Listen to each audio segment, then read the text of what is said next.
আসসালামু আলাইকুম। আজ আমি একটা মজার গল্প বলবো। আপনি যদি গল্পটা মন দিয়ে শোনেন এবং জীবনে প্রয়োগ করেন, তাহলে এই গল্পটা হতে পারে আপনার জীবনে টার্নিং পয়েন্ট।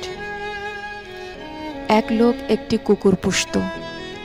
কুকুরটির একটি অলৌকিক ক্ষমতা ছিল। সে পানির ওপর দিয়ে হাঁটতে পারত।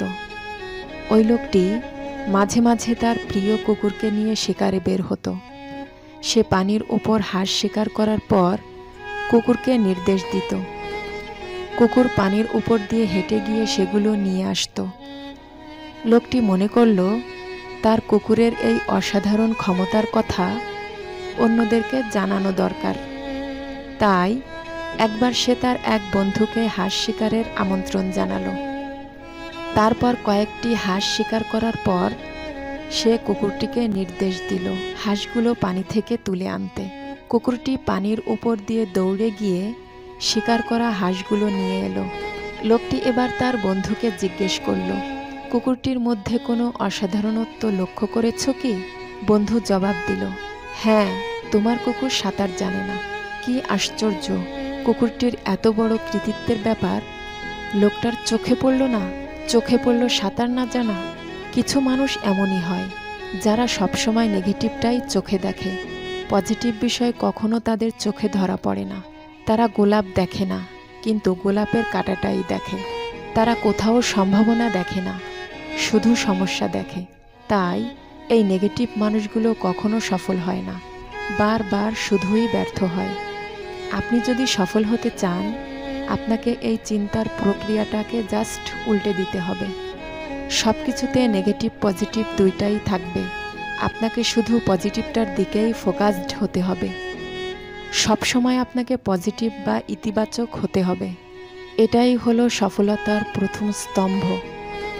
আপনার এই প্রথম স্তম্ভ যদি ঠিক থাকে, তাহলে বাকিগুলো এমনিতেই ঠিক হয়ে যাবে।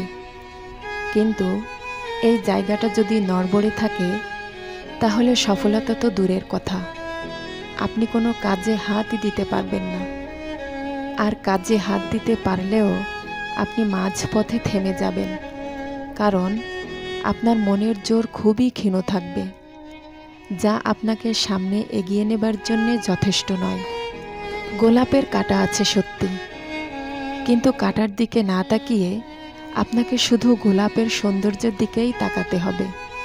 প্রত্যেকটি কাজে সমস্যা থাকে, আবার সম্ভাবনাও থাকে। যেখানে সমস্যা যত বেশি, সেখানে সম্ভাবনাও তত বেশি। আপনি যদি সাফল্য চান, তাহলে সমস্যাকে ভুলে গিয়ে শুধু সম্ভাবনার কথা মাথায় রেখে আপনাকে এগিয়ে যেতে হবে। আপনি যদি এভাবে প্রতিটি কাজে পজিটিভ ওয়েতে চিন্তা করে অগ্রসর হন, তাহলে সব কাজেই আপনি সফল হবেন ইনশাআল্লাহ। প্রিয় দর্শক, এই ভিডিওটি আপনার কেমন লাগলো কমেন্ট করে জানাতে ভুলবেন না। আপনি যদি মনে করেন যে এই ভিডিওটি উপকারী, তাহলে অবশ্যই এটা শেয়ার করে দিন, যাতে আপনার কাছের মানুষেরা এটা দেখতে পারে। আজ এখানেই বিদায় নিচ্ছি। পরবর্তীতে অন্য কোনো ভিডিও নিয়ে ফিরে আসবো ইনশাআল্লাহ। সে পর্যন্ত ভালো থাকুন। আল্লাহ হাফেজ।